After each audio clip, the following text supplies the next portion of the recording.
up from the grave. The world believed Dr. Death deceased. The clinically insane super scientist and occultist determined to throw civilization back into the Dark Ages would trouble mankind no more. Yet when the disbanded Secret 12, originally organized to defeat death, started succumbing to violent, malevolent forces not of this world, authorities suspected that the former Professor Rent's Mandarin still lived and schemed. Rising to meet the challenge was the man of 1,000 faces, known yet unknown as Secret Agent X. But the man of mystery had never before faced a foe possessing supernatural powers. Could X alone defeat a past master of zombies, elementals, and even more monstrous creatures? Or must he seek out allies as mysterious as he?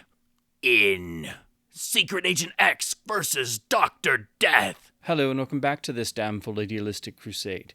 This video is a review of Will Murray's new Pulp novel featuring classic characters from the era of the Pulp magazines, and that is of course Secret Agent X vs. Dr. Death, which brings together the two titular characters from completely different continuities and different publishers, but also features a variety of other lesser-known Pulp characters into what becomes a giant team-up novel. This is very much continuing what Murray is best known for in terms of his fiction, first for, of course, writing all the wonderful Doc Savage novels, which were stemming originally from surviving Lester Dent manuscripts or partial manuscripts, and then moving on into using other characters, such as teaming Doc with the Shadow, and also a series of spider novels, and of course this is in addition to him being one of the world's foremost Pulp historians and authorities on the world of the Pulp magazine heroes, as he's been doing this for a great number of decades,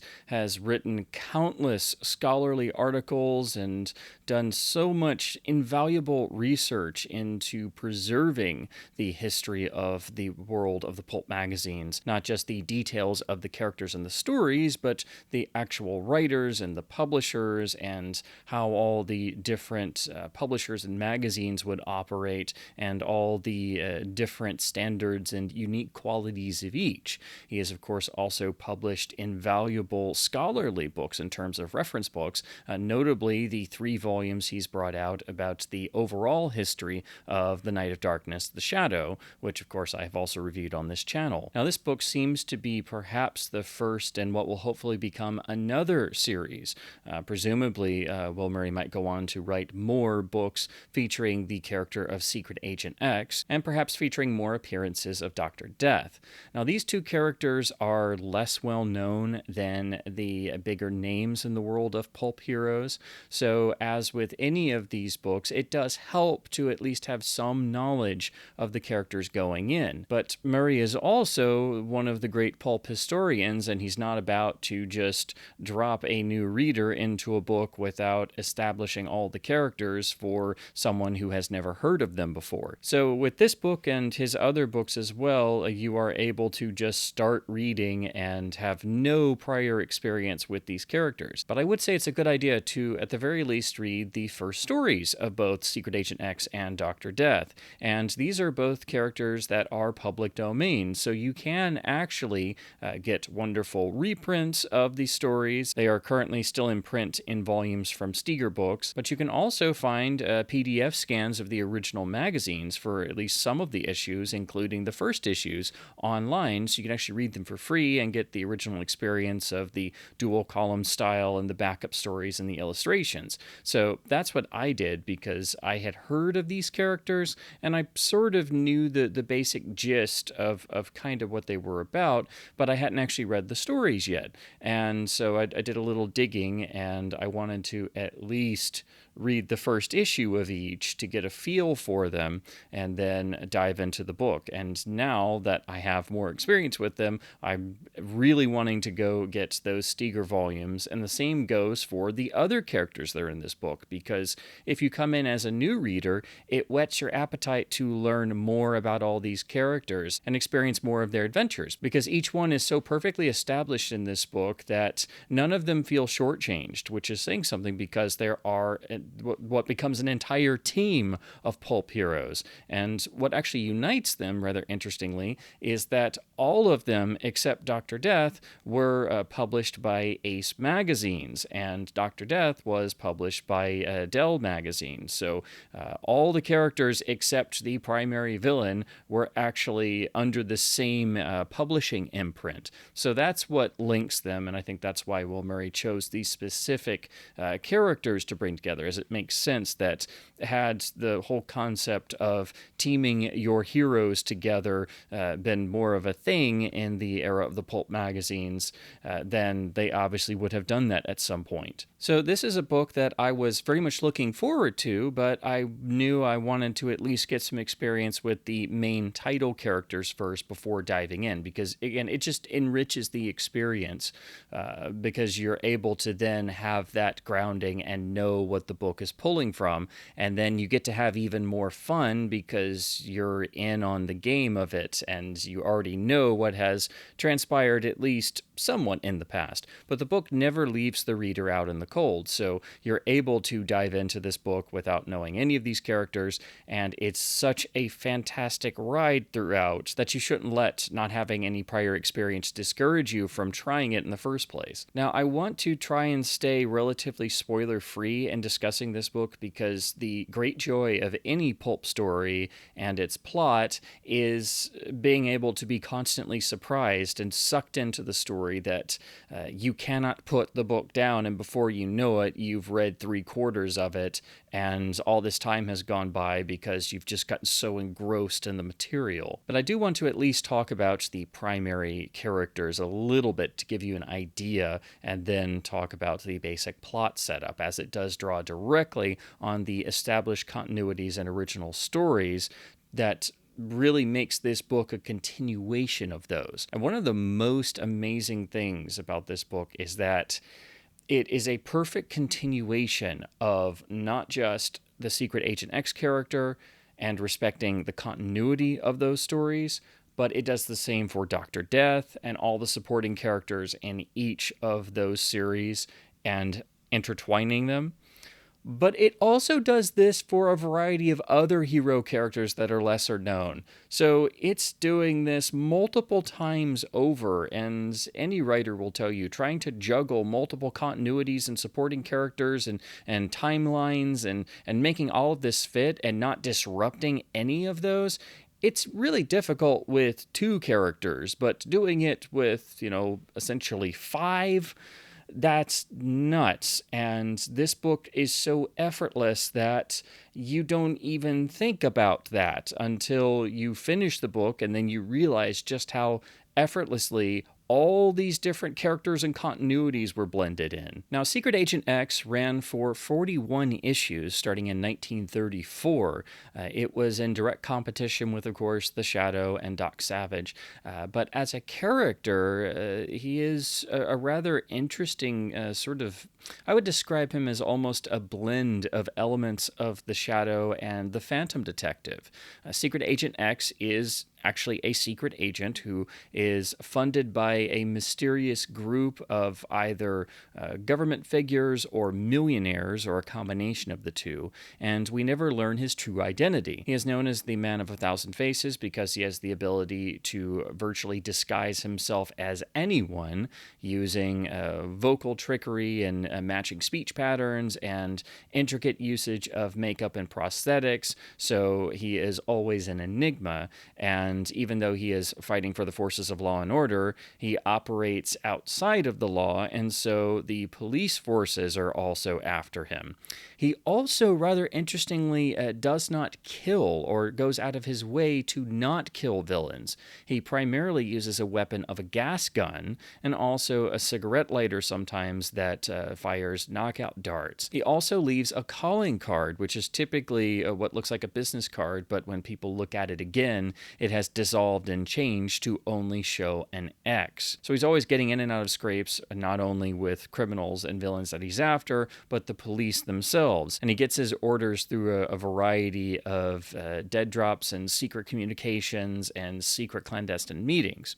He does have a number of what you could call, I guess, agents of sorts, like the Shadow, various individuals that he works with who never learn his true identity or have more than a certain amount out of contact with him. And the primary operative is Betty Dale, the wonderful, feisty female newshound reporter who is the chief operative of Secret Agent X, and you could say, quite obviously, if they had ever developed it that far, the potential love interest. And this also serves to give a sort of grounding, a human connection quality to the character, to at least give him some sort of connection with another character outside of just his never-ending war on crime. I read the first story from issue 1 in 1934, which is called The Torture Trust. This, like most of the early stories, was actually written by the author Paul Chadwick under the house name of Brant House. I found it a ridiculously enjoyable, engrossing read, and now I'm really wanting to check out all the other Secret Agent X stories.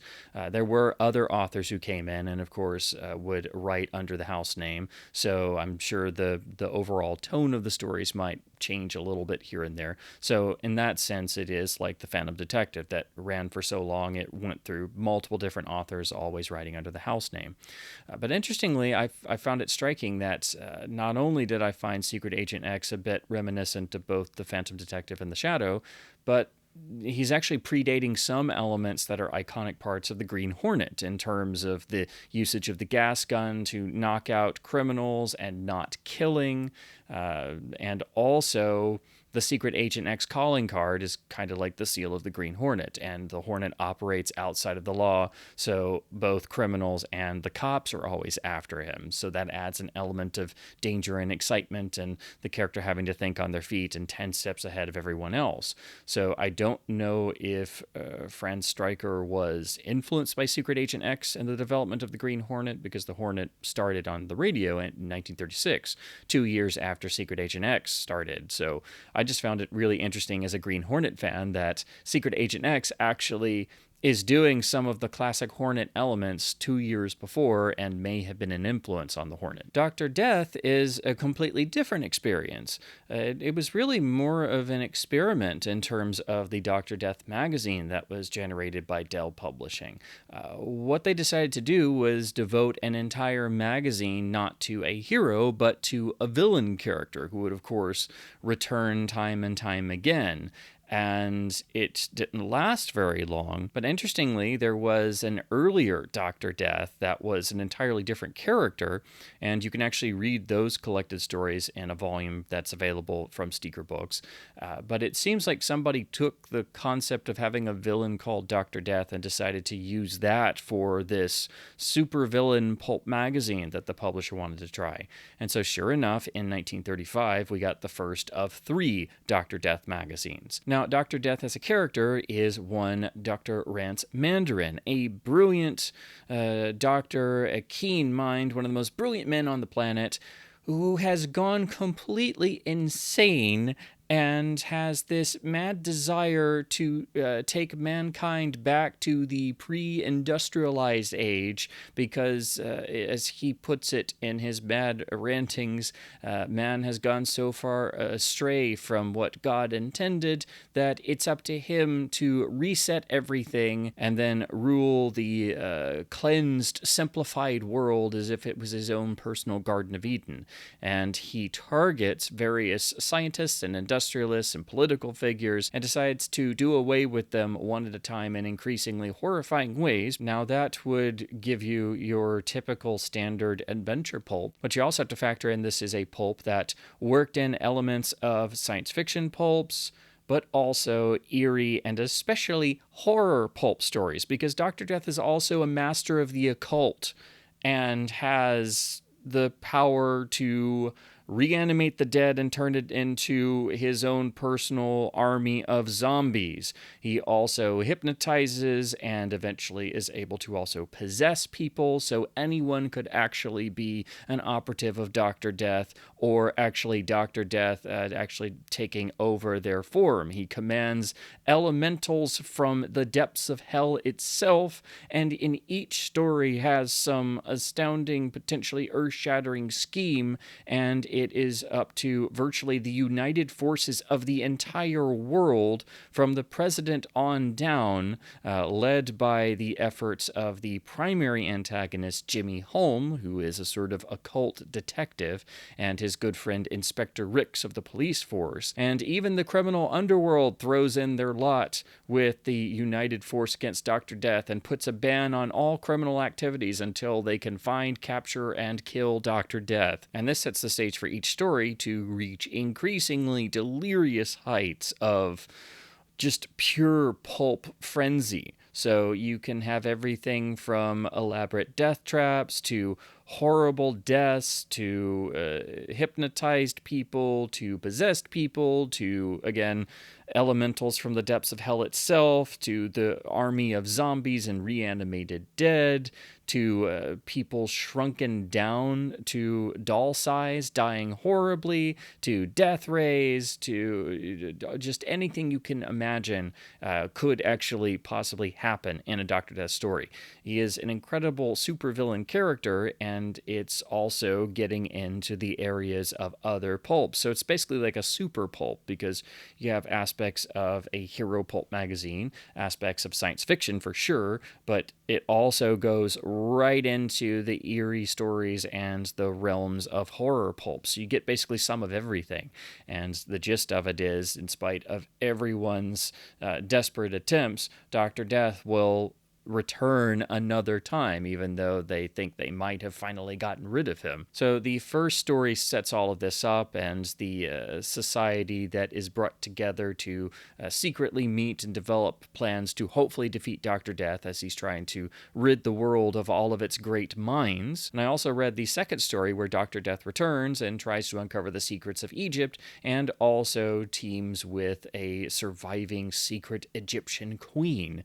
So there's just something for everyone in terms of pulp fun in these stories, and they get completely wild. So it is fitting that Dr. Death was chosen to be the titular villain of this story, and it takes Secret Agent X and a variety of other characters to team up to try and defeat him. Now, as I said, Dr. Death only lasted for 3 issues, and the author was credited only as Zorro, literally spelled similar to Johnston McCulley's iconic Zorro. So I'm not entirely for sure if the actual author is known.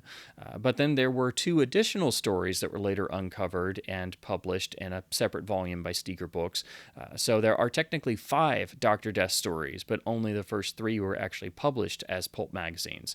Unfortunately, the idea of a villain pulp, I guess it's just didn't develop past a certain point, or the sales weren't that great, so the whole concept seems to have just died out rather quickly. I also loved that the assistant of Dr. Death is the lovely Nina Ferreira, who becomes the sort of kept woman of sorts because she's trying to get away from Dr. Death, and becomes the love interest of Jimmy Holm, who is the young detective with knowledge of the occult, who is the only man who can stand up to Dr. Death and perhaps come away still alive. So there's a lot of different things going on in these stories, and I must admit that I did get a little flash here and there of a few little moments of it almost making me think of Dr. Phibes and Volnavia in the wonderful Dr. Phibes films. So if you needed a sort of basic idea of Dr. Death and his beautiful female companion, obviously it's different, but since this is obviously a period story made in the 1930s, and you've got this incredible figure wandering around, able to outwit the police and virtually everyone, and a series of grisly murders. You can't not maybe think of Dr. Phibes a little bit, but it goes right into the realm of the occult and the eerie and horror right off the bat. So it's wonderfully pulpy, but you also have to to be quickly acclimatized to the fact that this is a pulp character that goes way into the realms of pure pulp fantasy. But, I mean, you've got a doctor wielding death rays able to possess anyone and remove their soul from their body and reanimate the dead to become his zombie slaves, and wielding his zombie army and just laying waste to entire cities and being able to strike men dead in horrible ways from the other side of the globe, and then trying to find the ancient secrets of Egypt, which, again, made me think of Dr. Phibes in terms of Dr. Phibes Rises Again, the sequel. But it's a wonderful character that gives you plenty of room to generate new stories because there's so much to work with. So the idea of pitting Secret Agent X against Dr. Death is really striking because Secret Agent X, from the story that I read, is a really grounded character, and taking him into the world of the occult actually puts him off his game a little bit and takes this incredible heroic figure and gives him the greatest of all challenges. And then in this book, you're also weaving in the supporting casts and the whole world and atmosphere of these two different series. And obviously, Secret Agent X is the much more developed series because it ran for 41 issues versus, only 5 for Dr. Death. So the plot of Secret Agent X versus Dr. Death is that, of course, Dr. Death has returned, and the world starts to catch wind of this after a really striking opening featuring a grisly death of a character from the actual Dr. Death stories, but not in any sort of way that you would expect. It's a striking, grisly death with very strange implications, which of course makes you think immediately that it must be the work of Dr. Death, which of course it is. But Secret Agent X is essentially tasked with trying to stop Dr. Death once and for all, and he doesn't necessarily know if he may be up to the task because it's outside of his realm of experience.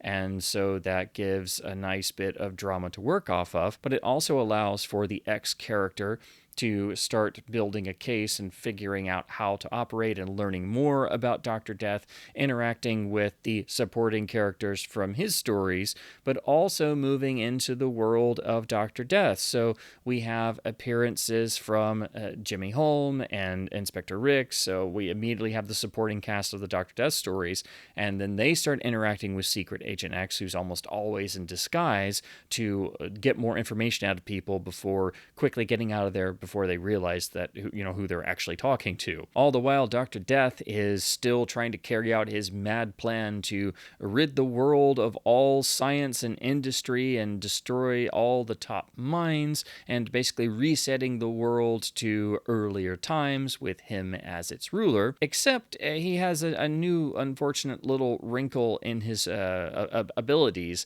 in that I'm assuming after the events of some of the later stories I haven't read, one of his own death devices or torture schemes or inventions has had the unfortunate side effect of making him unable to go in sunlight. So he's essentially become a sort of vampire, along with his Egyptian queen associate who follows him around everywhere. So not only is he a super scientist master of the occult, but now he can no longer go in sunlight. And so his appearance has become rather vampiric, so he looks even more terrifying and weird than he did before. So it's said that if he does go into sunlight, the pain will be so unbearable that he will literally start turning red and rip the flesh off of his own body.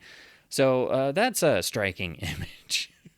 But it's just another layer to how wild the Dr. Death character can be. Over the course of the story, we are introduced to other heroes that were, of course, originally published by Ace magazines, and eventually they are all brought under the leadership of Secret Agent X and form a sort of team to go up against Dr. Death. And what assists them in this, basically their only weapon against Dr. Death, is that they are characters with either no known identity or secret identities, so Dr. Death does not know who they are, because if he did, he could easily find them or hypnotize them or possess them or kill them very easily in a variety of unbelievably grotesque ways. So their anonymity is really their only weapon, and Technically, none of them have superpowers, if you will, in terms of using that term. Now, these characters are rather obscure. They're not well known or discussed all that often,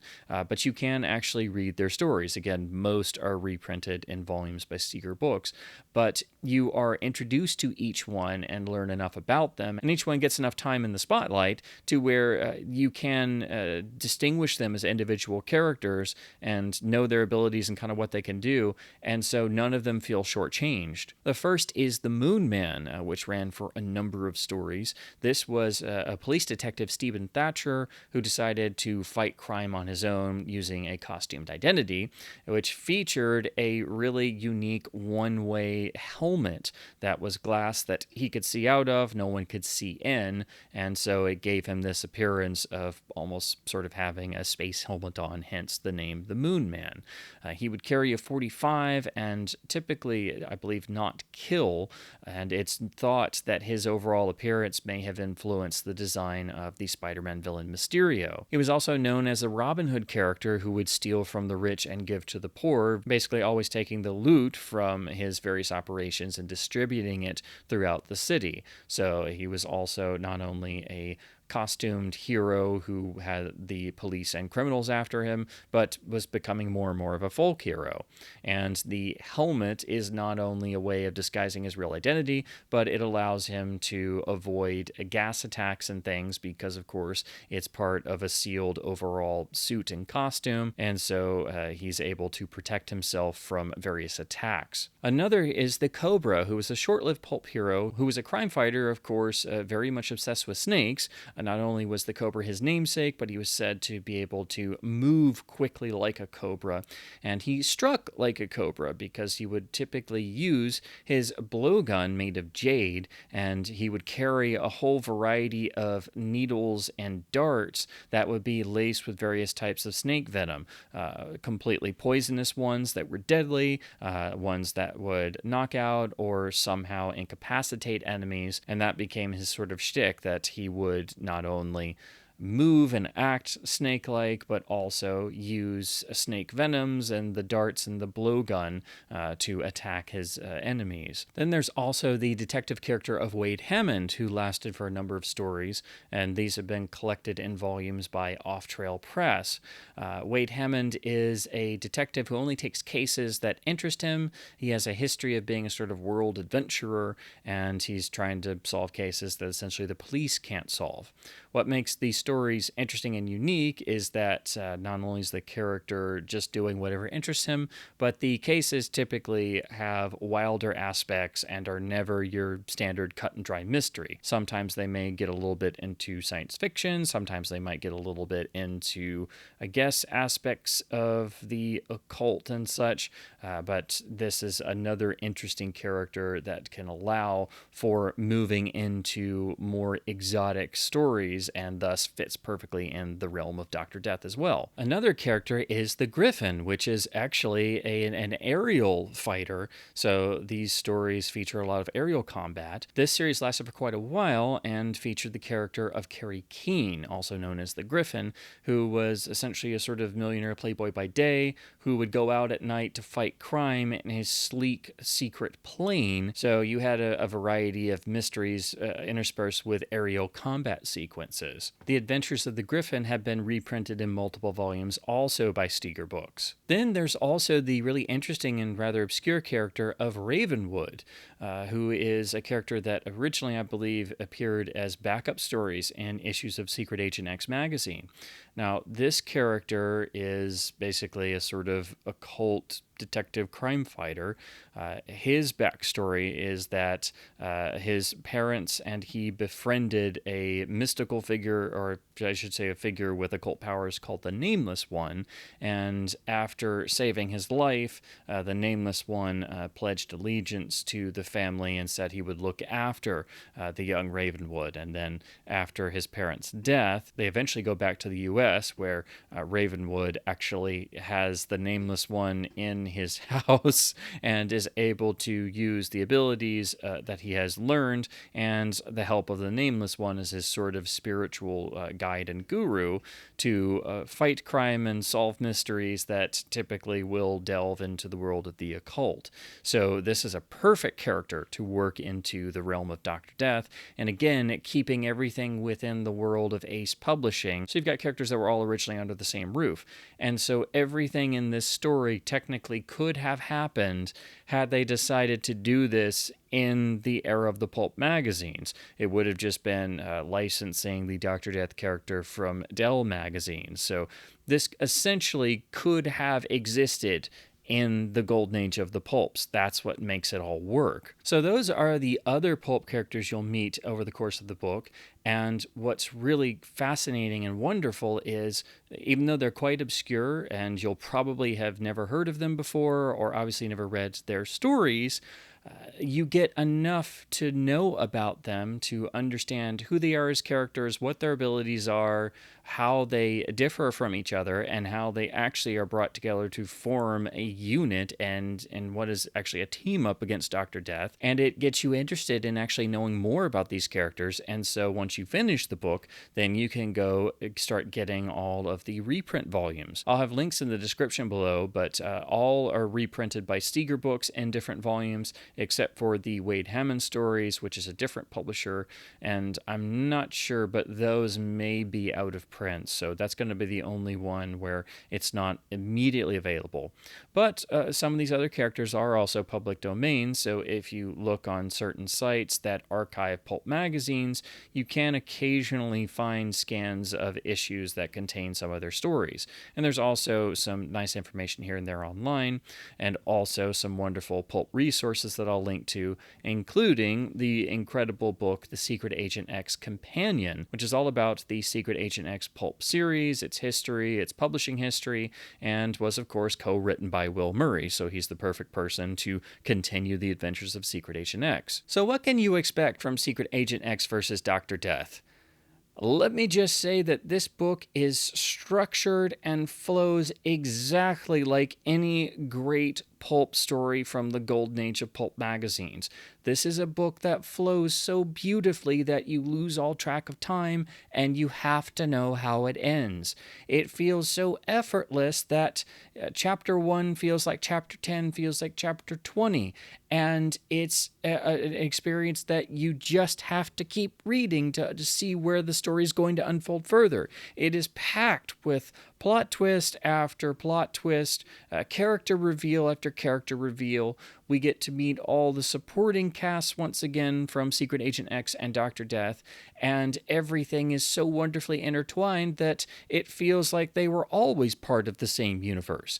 And then we start getting sprinkled in the introductions of the other hero characters. Basically, Secret Agent X seeks them out one at a time and actually has to learn how to communicate and reach them because, of course, no one knows each other's secret identities. So everything here in this book is actually quite grounded and is believable and makes sense, and the plotting is so consistent that everything is engaging, and that's really key for any pulp story, especially one that is delving right into the worlds of occult powers and science fiction and horror, because it can very quickly get away from any sense of reality because you're dealing with Dr. Death, who could do virtually anything and commands zombie armies from hell. So the fact that the book is quite grounded, like the original stories were pretty grounded, and Secret Agent X is a very grounded character, it actually enhances the drama because Secret Agent X, as powerful a hero character as he is, actually starts to doubt and question himself because this is unlike anything he's gone up against, and he realizes that he does need the assistance of all these other characters, and even when they do finally get together, they have to wonder, is Dr. Death going to find their secret hiding place and burst in at any second? And also, even with all of them together, what are their abilities going to even do to stack up against the seemingly invulnerable Dr. Death, who has time and time again been able to thwart the efforts of the entire world united against him, both the government, the police forces, and even the criminal underworld combined cannot stop Dr. Death. They can only postpone his mad schemes. So it's a wonderful reading experience. And in fact, it's so engrossing that I was after page 200 before I even realized it. I read most of this book in one sitting because it flows so well, and I had to stop. And all I could do was think about how I had to get back to finish the book and see how it ended. And it perfectly carries on the conceits of the Secret Agent X series and the characters, but also the Dr. Death series and the characters. And even though I've only read the early stories of each, I can tell that it's drawing directly from the continuities, and all the characters, not just the main characters, but the supporting characters, feel consistent with how they were in the original stories. And though I don't have the same experience with the other hero characters, I did read up on their history, and now I want to go read their stories. But just from what I'm able to glean from the articles online and reading the descriptions of the reprints, you can very easily tell that Will Murray has distilled all of their elements and brought their continuities in, and everything feels so consistent. That's what's most amazing about this book, and it is quite a hefty book. It's almost 350 pages, and none of it is wasted. None of it feels like a chore to read, and in fact, you finish this book and it's got a perfect setup for a sequel, so I can only hope that this becomes a series, whether it's just Secret Agent X, whether Dr. Death comes back at some point, but I'm just looking forward to where this will go next, because this book sets up so many possibilities for all these different characters to return in another book. But this book is a blast from start to finish, and I don't want to really give anything away about the plot, because the fun of a pulp story is experiencing the plot firsthand and getting that electric charge of pulp energy throughout that just keeps you hooked and reading page after page, chapter after chapter.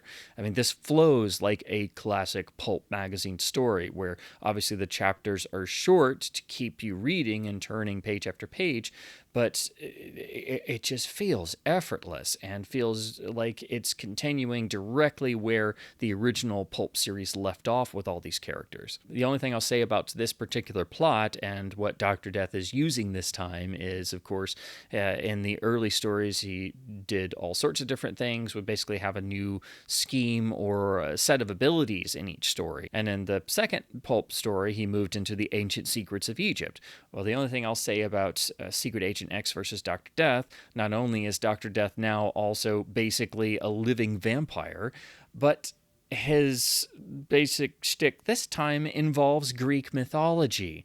And it's really striking. And actually, Will Murray finds a way to even provide semi-plausible explanations for things, because that's another aspect of Dr. Death, is that the end of the stories would also have to try and find some semi-plausible way to try to explain how Dr. Death was able to, possess people or basically raise a zombie army of the dead to do his bidding. So that's another part of the pulp fun of Dr. Death, is that the writer has to somehow create a semi-plausible explanation for some of the absolute insane weirdness that is contained in the Dr. Death story.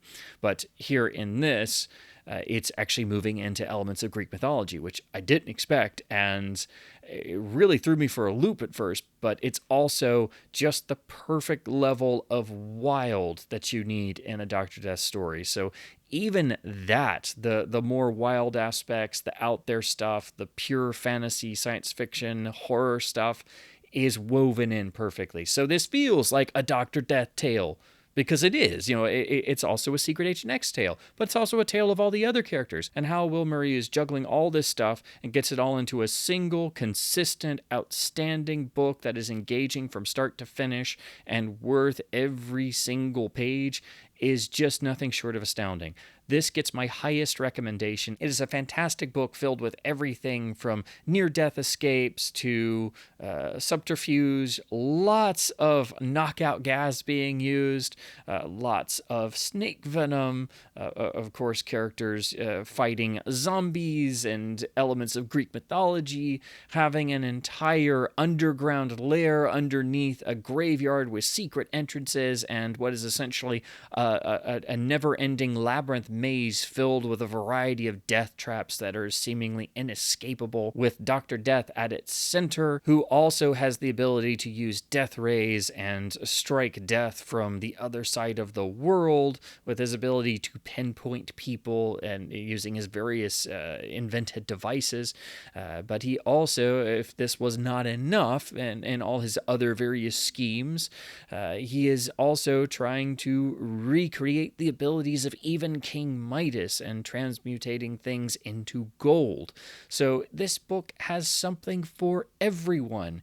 It is a nonstop blast, and somehow all of this is beautifully woven together, all these disparate elements and characters, and it feels consistent. That's the most amazing thing. And this is a hefty book. This is the paperback edition, and it clocks in at 342 pages.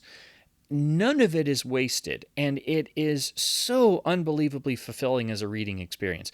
I would recommend this to anyone who wants a good adventure story, who's looking for just a great helping of pulp fiction in their life, who needs that pulp energy, who needs something to escape their surroundings for a while. This is a book you can just sink into, and if you enjoy the characters and the increasingly wild events that occur, you will spend countless hours diving into this, and you'll have to know how it turns out. You'll have to know what happens at the end. And it is also, as I said, it leaves several things open. It's got a really fulfilling ending, but it's leaving it open for continuing the adventures of all these characters and, of course, the possible return of Dr. Death himself. So it perfectly continues the style, the themes, the characters, and the worlds of all the original pulp stories and magazines that it's drawing directly from. And, of course, who better than Will Murray, one of the world's preeminent pulp historians, who's been researching and promoting the cause of pulp fiction and the characters and the writers and the publishers, but also writing his own original pulp stories with Doc Savage and all the other classic characters. Who better than Will Murray to bring all of this together in such an incredible reading experience? This gets my highest recommendation. It's absolutely outstanding. You will not regret a single second reading this. And the best part is you don't have to know anything about these characters. Everything is set up in this book. It is so beautifully self-contained that it's giving you introductions to each of the characters and enough of their backstory that you know everything you need to know about them. And it then makes you interested to know more and actually go seek out the reprints of the original stories. So this can be a nice gateway to getting more into the more obscure pulp characters or just the world of pulp fiction in general if you've never read any of the pulp stories. So I cannot recommend this highly enough. And it's also, it's a meatier book because it's got a larger page count. This isn't, a small paperback. This is a hefty book. It's almost 350 pages, and all of it is worth your time. And it just is so chock full of pulpy goodness that I loved every second of this. Now, to talk about the edition itself, this is the paperback. It is printed through Altus Press, so it is also available in an ebook right now, but I assume there will also eventually be a hardcover version as well. And as you can see, there's a new logo for the Wild Adventures of Secret Agent X, and this indicates that this is likely the first book in what will be a Secret Agent X focusing series, just like Murray's books on the Spider, which are called The Wild Adventures of the Spider, and his Doc Savage books. So I'm really looking forward to seeing where this goes, and I assume that Dr. Death may make another appearance along with some of the other supporting characters at some point, but it looks like this will be the start of a Secret Agent X led series, and I cannot wait to see where this goes. The artwork is by Colton Stephen Worley and is really striking. You've got this wonderful image of Dr. Death looking like a demented vampiric giant in the sky. You've got representations of the essentially the graveyard cover, which hides the underground lair of Dr. Death, the labyrinth full of death traps, and all the secret entrances and exits that have to be found by our heroes inside this giant graveyard in New Jersey. And then on the cover, you can also start to see some of the heroes. So on the side there, you see with the helmet firing a 45 is the Moon Man. Down here in the other corner, you've got the Cobra with his iconic blowgun. And then here with the long pistol, I assume that's supposed to be Secret Agent X. It's just that I don't think there was maybe quite the room to fit all the characters. And of course, the Griffon would be flying his plane around. But this is obviously dramatizing a moment from the epic climax. And we've even got the talisman of Dr. Death in this story here, which is the mythological owl with the sort of bat-like wings, who is able to essentially hypnotize and control anyone who locks onto its penetrating gaze. So you get that wonderful, incredible artwork here on the cover, and you get a little bit more detail on the rear because you don't have the logo covering it. And then you get a wonderful blurb on the back. Inside, we've got a lovely black and white rendition of the entire artwork, and then the new Secret Agent X logo behind the title page. And a wonderful touch, the dedication is for all of the original authors and publishers of these characters. So that's, of course, befitting a book written by one of the world's preeminent pulp historians. And then here's page 1 of chapter 1, which gives you an idea of what the text and font looks like. And then here's just a random page inside to give you an idea. This is beautifully laid out, very easy to read, very easy on the eyes, and it's also nicely bound, so that it does have a good premium feel to it. Now, Altus books are it's technically Steeker books, but this is still printed with the Altus imprint. Their books are typically a bit more on the expensive side. Even their paperbacks, their soft covers like this. So this is retailing for $24.95, I believe. The ebook is, of course, much cheaper, and they're currently being sold on Amazon and Steeger's site, also at Will Murray's site, Adventures in Bronze, and I'll have all of this linked in the description. But don't let the slightly higher price tag put you off, because the actual quality of the book and the printing, even in the softcover edition, is really well done. So you certainly get your money's worth, and you get this wonderful artwork. After the book finishes, there's a nice little page about the author and artist, and then there is a list of Will Murray's other works. So you can see the vast amount of Doc Savage and other pulp character novels that he's done, in addition to his invaluable scholarly work. And then there's also a listing for his Secret Agent X companion volume that he co-wrote that I really want to pick up now. So this volume will give you 342 pages and 44 chapters of pure pulp fun and adventure and excitement and elements of the occult and horror and endless death traps and pure villainy, and it's just a blast from start to finish. And even the chapter titles have the correct, proper ring of the chapter titles you would expect to see in a classic Golden Age pulp magazine story. And they also managed to have a nice bit of humor. So to just read a couple of these at random, the first chapter is Owl of Ill Omen, Is Death Really Dead?, Charnel Chamber, Visitor Without a Soul. And given that this is a Dr. Death story, that's a pretty literal title. Zombie Horror, and again, this being a Dr. Death story means that there are actual zombies here. Monsters of Mythology, Fearsome Fate, The Golden Curse, Skyscraper Scourge, War of Wills, Sinister Snare, The Hound of Hades, Into the Catacombs, Chilling Challenge, Skygun Slaughter, The Maggots of Madness. So those are just some of the wonderful, evocative pulp chapter titles in Secret Agent X versus Dr. Death. And if any of those made you smile even just a little bit or just a little bit curious, this book is for you.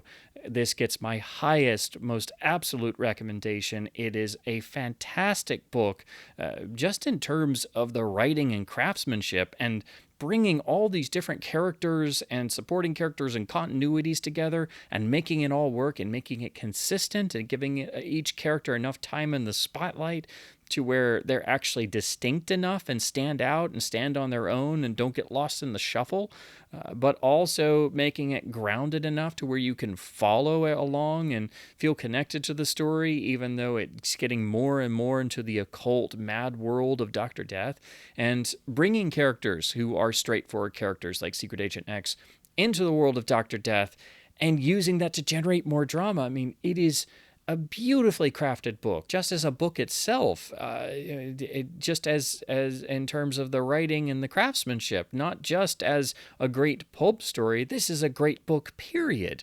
And you don't have to know anything about these characters. You can go in cold and you will be able to be right on board with the action and sucked into the plot, as you should with any great pulp story. And this is a vast, deep, wonderful novel that is full of page after page of pulp adventure and is exactly what the doctor ordered in terms of, if you're needing some pure pulp in your life, this is exactly what you're looking for. I would recommend this to anyone, and it is absolutely essential reading and just a blast from start to finish. So those are my thoughts on the incredible book Secret Agent X versus Dr. Death, which is now available on Amazon and other sites, which again, I'll have all the information in the description below. You can get it in this wonderful softcover paperback edition, or you can get it in ebook form, and presumably there might be a hardcover edition later on. My deepest thanks go to Will Murray for not only writing this incredible book, but being so generous as to send me a copy to review. I had this on my wish list as soon as it was announced, but I just wanted to get a little bit more familiar with the main characters, at least first. I knew about them and had seen some of the wonderful pulp covers and in terms of the actual beautiful cover artworks, but I just hadn't actually read them yet. So I did make sure to at least read the first stories of Secret Agent X and Dr. Death before diving into this. Again, you don't have to, because the book is so well written that it will make you interested to go on to look at the original stories for all the characters, because you learn enough about them in this book, and it is nicely self-contained.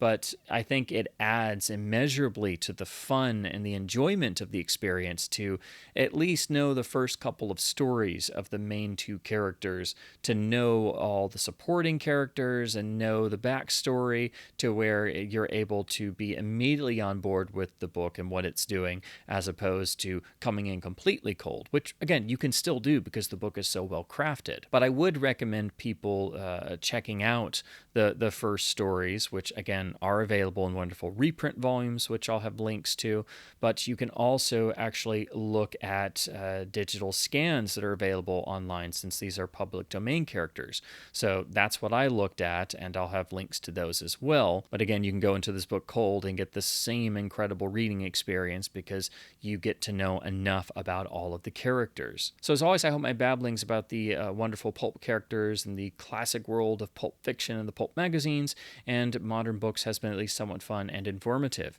If anything I've said has struck a chord with you or sounds remotely interesting, or if you've wanted to try a pulp story or anything featuring classic pulp characters, do yourself a favor and go get a copy of Secret Agent X versus Dr. Death. You will not regret it. There is something for everyone in this book, and you can get it in a lovely paperback softcover edition or in an ebook version. Again, I'll have links to everything below where you can check out a copy for yourself, and it gets my highest recommendation. This is so far my book of the year. It's the best new book that I've read this year, and I knew it was going to be good going in, I did not expect how good it was going to be, because all these different characters and elements were going into essentially the big soup pot of the story. And it is so well executed that it just leaves you wanting more in the best possible way that a pulp story should. And it feels like the perfect continuation of these characters and their original stories in the magazines of the 1930s. So as always, please do keep supporting the incredible work of the pulp historians and the pulp reprint publishers by directly supporting them, purchasing reprint volumes in paperback, hardcover, and ebook, and also by telling everyone you know who you think might be interested about the various pulp stories and characters, to hopefully spread the allure of the magic world of the pulp magazines even further. But these are labors of love for everyone involved and definitely need your help and support. So please do consider supporting these efforts by purchasing a copy of the book from whichever retailer or website you choose. But it is just an incredible reading experience. It's a joy from start to finish, and I am now very much committed to learning more about these characters and reading further into the worlds of Dr. Death and Secret Agent X in particular, but also the wonderful other pulp heroes who are contained in this book. So definitely keep supporting your local independent bookstores, keep reading the magical world of pulp fiction, keep reading print books as well, and thank you ever so much for watching.